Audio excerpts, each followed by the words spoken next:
जय हिंद।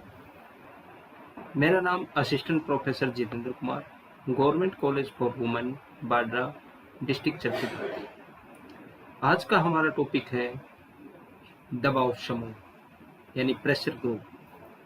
तो चलते हैं हमारे टॉपिक की तरफ, जिसका नाम है दबाव समूह।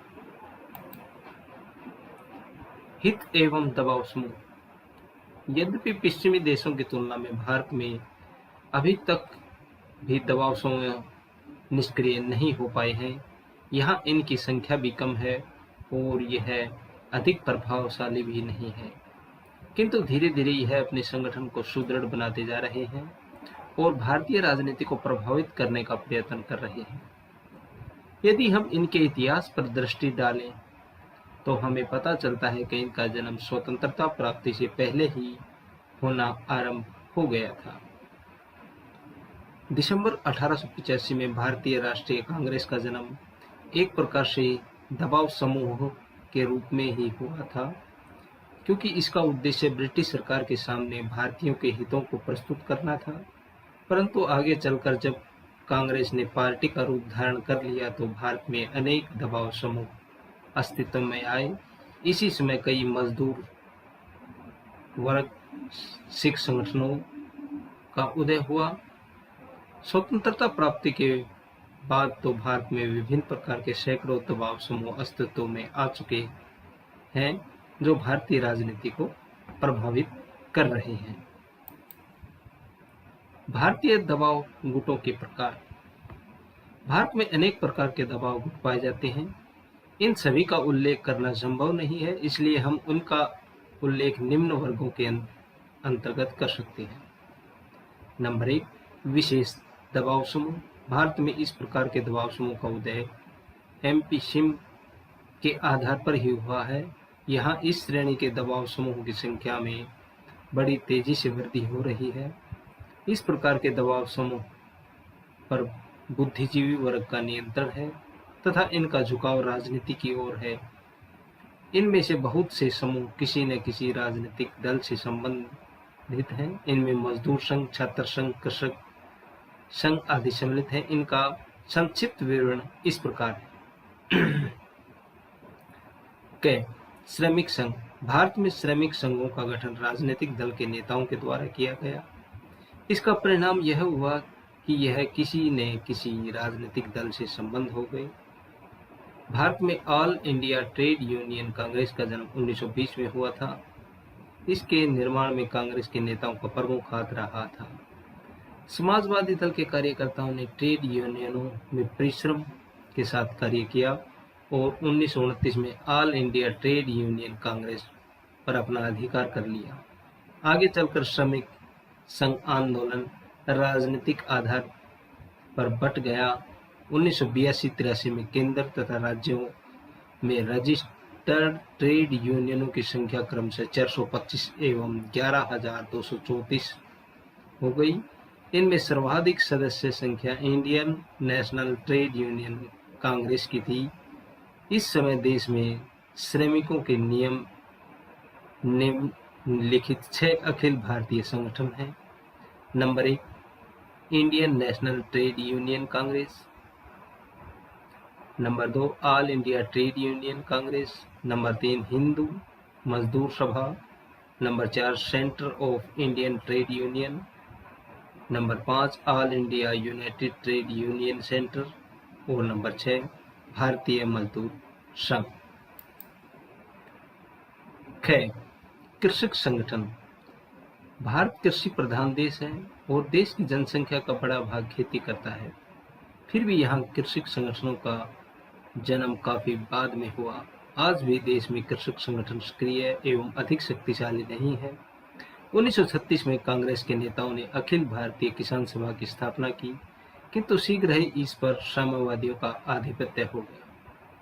समाजवादियों के नेतृत्व में भी हिंद किसान पंचायत का गठन किया गया, किंतु आपसी मतभेदों के कारण यह संगठन अधिक सक्रिय नहीं हो सका। लगभग 3 दशक पहले महेंद्र सिंह टिकैत के नेतृत्व में पश्चिमी उत्तर प्रदेश में भारतीय किसान यूनियन का प्रादुर्भाव हुआ। फिर भी श्रमिक संगठनों की अपेक्षा कृषक संगठन राजनीति में कम सक्रिय हैं। ग विद्यार्थी संगठन। कृषक व श्रमिकों की अपेक्षा भारत में विद्यार्थी संगठन अधिक सक्रिय व सुदृढ़ हैं तथा राजनीतिक रूप से अधिक जागरूक हैं। इनमें राजनीतिक चेतना का मुख्य कारण यह है कि भारतीय विद्यार्थियों का राष्ट्रीय स्वतंत्रता संग्राम में बहुत महत्वपूर्ण योगदान रहा और स्कूल तथा कॉलेज राष्ट्रीय आंदोलन के केंद्र रहे। कांग्रेस के नेतृत्व में national students union of India की स्थापना हुई। बाद में भारतीय जनसंघ द्वारा अखिल भारतीय विद्यार्थी परिषद की स्थापना की गई। युवा कांग्रेस भी छात्रों का ही संगठन है जिस पर कांग्रेस का आधिपत्य है। इसी तरह स्टूडेंट फेडरेशन ऑफ इंडिया का संबंध मार्क्सवादी साम्यवादी दल से है। 2015 के मध्य में आम आदमी पार्टी द्वारा छात्र युवा संघर्ष समिति का गठन किया गया। नंबर 2, सांस्कृतिक दबाव समूह। स्वतंत्रता प्राप्ति के पश्चात भारत का अभ्युदय एक स्वतंत्र राष्ट्र के रूप में हुआ और इसने अमेरिका, चीन, रूस आदि देशों के साथ मैत्रीपूर्ण संबंध स्थापित किए। इन देशों के साथ मित्रता बढ़ाने के लिए देश में विभिन्न संगठनों की स्थापना हुई। इन संगठनों की ओर से विदेशों में अनेक प्रतिनिधिमंडल भेजे गए तथा विदेशों से भी अनेक प्रतिनिधिमंडल यहाँ आए। इस दृष्टि से भारत में कुछ संगठनों का निर्माण हुआ जिनमें अखिल भारतीय शांति परिषद का नाम उल्लेखनीय है। अखिल भारतीय शांति परिषद अंतर्राष्ट्रीय क्षेत्र में रूस की नीति का समर्थन करता रहा है। इसी तरह से कुछ अन्य संगठन भी हैं जो ब्रिटेन तथा अमेरिका की नीति का समर्थन करते हैं। नंबर 3, सांप्रदायिक एवं धार्मिक दबाव समूह। इस क्षेत्र में हम ऐसे दबाव समूहों को सम्मिलित करते हैं जो किसी विशेष संप्रदाय अथवा धर्म के हितों को प्रोत्साहन देते हैं। कुछ ऐसे भी समूह हैं जिनका स्वरूप राजनीतिक है किंतु जिनका आधार विशुद्ध धार्मिक अथवा सांप्रदायिक है। इनमें रिपब्लिकन दल, जमाते उलेमा, विश्व हिंदू परिषद, बजरंग दल का नाम उल्लेखनीय है। कुछ ऐसे संगठन भी हैं जो विशेष धार्मिक समूहों के हितों के लिए कार्य करते हैं। इनमें ईसाइयों का अखिल भारतीय सम्मेलन, पादरियों की एसोसिएशन, आंग्ल भारतीय एसोसिएशन, आर्य प्रतिनिधि सभा, सनातन धर्म सभा उल्लेखनीय है। इसके अतिरिक्त भारत में जाति समूह भी हैं। इनका उद्देश्य विशिष्ट जातियों के हितों का संवर्धन करना है। नंबर 4, व्यावसायिक दबाव समूह। भारत में व्यावसायिक दबाव समूह बड़ी संख्या में पाए जा गए हैं तथा यह पर्याप्त सक्रिय भी हैं। यहाँ लगभग सभी व्यवसाय से संबंधित लोगों ने पृथक संगठन स्थापित कर लिए हैं।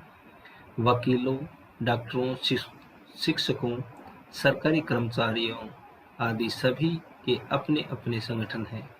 इनमें वकीलों का अखिल भारतीय बार एसोसिएशन, डॉक्टरों की Akhil Bharatiya medical council, railway कर्मचारियों का अखिल भारतीय रेलवे कर्मचारी संघ, शिक्षकों का अखिल भारतीय शिक्षक संघ उल्लेखनीय है।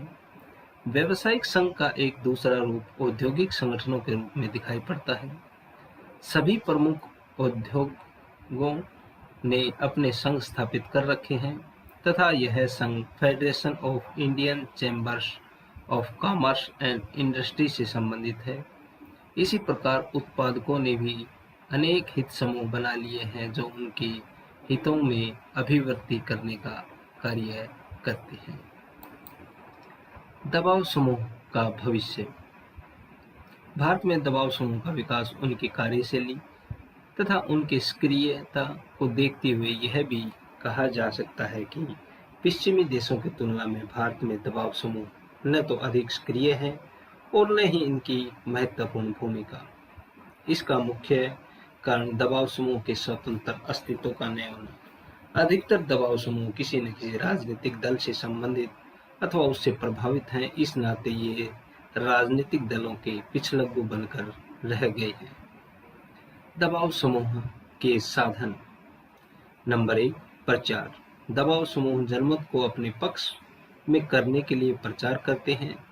यह अपनी मासिक, साप्ताहिक, दैनिक पत्रिकाएं प्रकाशित करते हैं और इनके माध्यम से जनमत को अपने पक्ष में करके सरकार से अपने हितों के अनुकूल नीतियां बनवाने का प्रयत्न करते हैं। इस तरीके से यह विभिन्न सम्मेलनों का आयोजन करके अपने सदस्यों में चेतना जागृत करते हैं। नंबर 2, चुनावों में भागीदारी। यद्यपि दबाव समूह प्रत्यक्ष रूप से चुनाव में भाग नहीं लेते, फिर भी यह चुनाव में ऐसे राजनीतिक दलों का समर्थन करते हैं जो इनके विचारों से समानता रखते हैं तथा इनके हितों की पूर्ति का आश्वासन देते हैं। यह राजनीतिक दलों अथवा उम्मीदवारों को आर्थिक सहायता देते हैं तथा चुनाव प्रचार के लिए अपने कार्यकर्ता भी उपलब्ध कराते हैं। Number 3, lobbying. यह शब्द अमेरिका से लिया गया है। वहाँ के राजनीतिक जीवन में लॉबिंग एक संस्था बन चुकी है।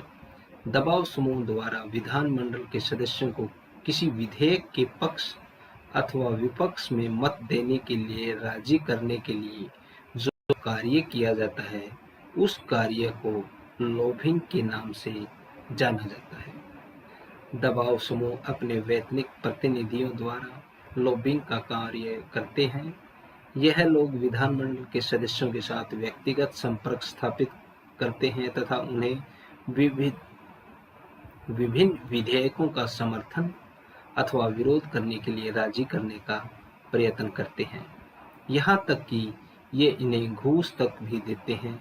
भारत में सांसदों द्वारा धन लेकर प्रश्न पूछने का मामला प्रकाश में आ चुका है। स्पष्ट है कि दबाव समूह द्वारा लॉबिंग का प्रयोग गोपनीय तरीके से किया जाता है। हड़ताल तथा और प्रदर्शन। दबाव समूह सरकार से अपनी मांगे मनवाने के लिए समय समय पर प्रदर्शनों तथा हड़तालों का आयोजन करते हैं। यह समूह हड़ताल एवं प्रदर्शन द्वारा सरकार पर प्रभाव डालने का प्रयत्न करते हैं, जिससे कि जनमत इनके पक्ष में रहे और सरकार भी इनके पक्ष में नीतियां बनाए। ऐसा करने पर दबाव समूह कुछ सीमा तक अपने उद्देश्य में सफल भी हो जाते हैं। नंबर 5, जनता के साथ संपर्क। दबाव समूह अपने उद्देश्यों की पूर्ति के लिए जनमत को अपने पक्ष में करने का प्रयत्न करते हैं। यह जनता के साथ प्रत्यक्ष संबंध स्थापित करते हैं तथा किसी भी विधेयक का समर्थन अथवा विरोध करने के लिए उसे उकसाते हैं। यह कभी कभी जनता के दृष्टिकोण को अपने अनुकूल करने के लिए धन भी खर्च करते हैं। यह अपने उद्देश्य की प्राप्ति के लिए जनता के दृष्टिकोण को अपने अनुकूल बनाने का प्रयत्न भी करते हैं। नंबर 6, न्यायालय का सहारा। दबाव समूह किसी ऐसे विधेयक जो उनके हितों को आघात करने वाला हो और लागू होने से रोकने के लिए न्यायालयों का सहारा भी लेते हैं।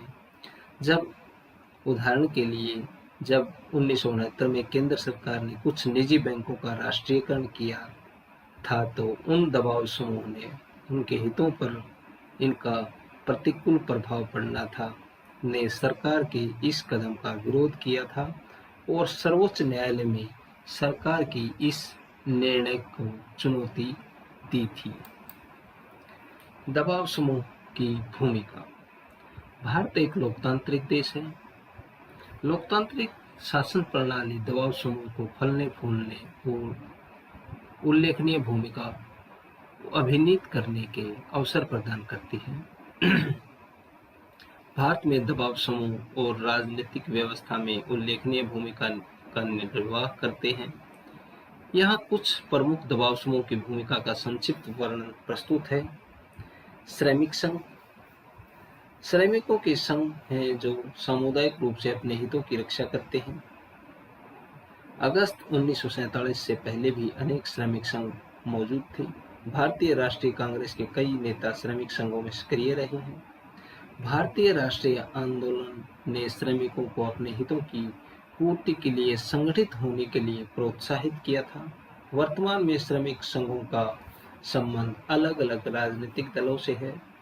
वस्तुतः यह राजनीतिक दलों की भुजाएं हैं और इनका नेतृत्व भी राजनीतिक दलों के हाथों में है, न कि श्रमिक नेताओं के हाथों में। व्यापारिक संघ में दबाव समूह के रूप में कार्य करने की अधिक सामर्थ्य है। व्यापारियों के कई प्रकार के संघ देश में मौजूद हैं। व्यापारियों के दबाव समूह संगठित व साधन संपन्न हैं।